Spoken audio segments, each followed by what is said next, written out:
jeûner des produits qui sont pas bons. Donc vous allez jeûner des produits laitiers, d'autant qu'il n'y a pas que des facteurs de croissance dans les produits laitiers. Il y a quoi?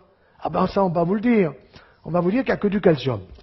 C'est un produit blanc, donc il y a du calcium, et quand vous allez tous finir en poussière, il faut absolument que vous en preniez, de toute façon vous finirez en poussière.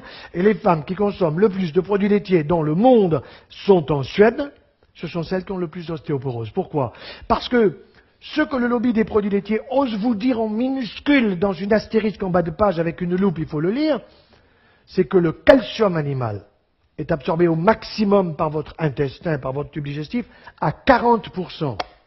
Ça veut dire qu'il y a 60% qui normalement fout le camp dans les déchets. 60% dans les déchets. Par contre, on ne vous dit pas que le calcium végétal, celui que vous avez dans une pomme, dans une poire, dans des légumes, dans des légumineuses, dans des amandes, des noisettes, tout cela, tout ce qui est végétal, c'est 75% de l'absorption. Attention, si vous mastiquez bien. Sinon, vous allez faire des phytates. Et les phytates, vous les retrouverez tout simplement dans les déchets.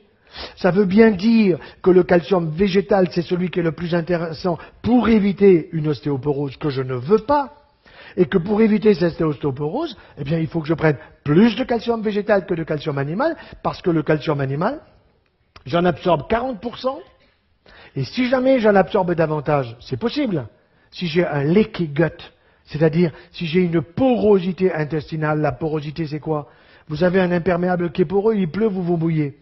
Si vous avez un intestin qui est poreux, ça veut dire qu'il y a des molécules qui passent, ça c'est juste, le fructose doit passer, mais s'il y a trop de calcium qui passe, le calcium il arrive sur l'os, et moi je vais vous faire le dialogue avec l'os.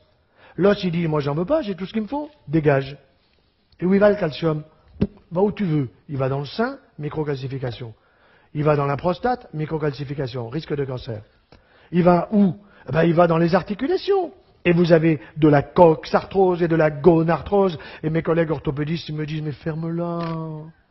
Mais on a les prothèses maintenant de genoux, de hanches, d'épaules.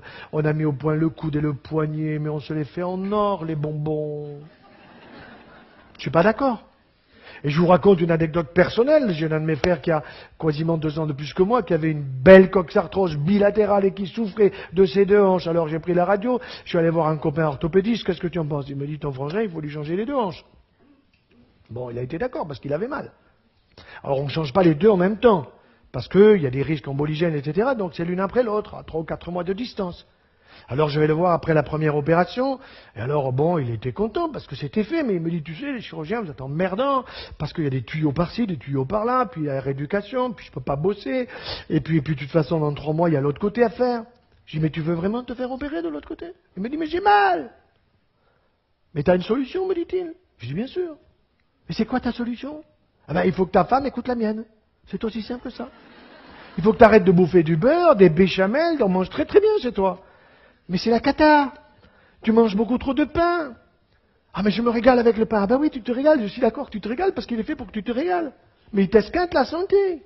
1, tu as du surpoids. 2, tu manges trop de produits laitiers. 3, tu manges trop de viande rouge. Et pourtant, un bon poisson, des fruits de mer, de la viande blanche. Bien sûr qu'un charolais, c'est bon 1 fois par semaine, mais pas tous les jours. Ah, mais le soir, il vous dit, les gens, je mange pas. 3 tranches de jambon. D'accord. Bon. Bien sûr. Alors, eh ben, ça fait 6 ans qu'il a été opéré de sa hanche droite, et il ne s'est pas fait opérer de la hanche gauche. Et quand vous faites la radio, c'est toujours la même hanche, ça n'a pas changé. Seulement, qu'est-ce qui s'est passé? La suppression des produits laitiers, le changement des habitudes alimentaires ont fait que, tout simplement, il n'a plus la douleur. Pourquoi? Parce que tout ce que vous consommez en produits laitiers, avec le yaya, le yaourt que je prescris la veille du départ dans l'au-delà.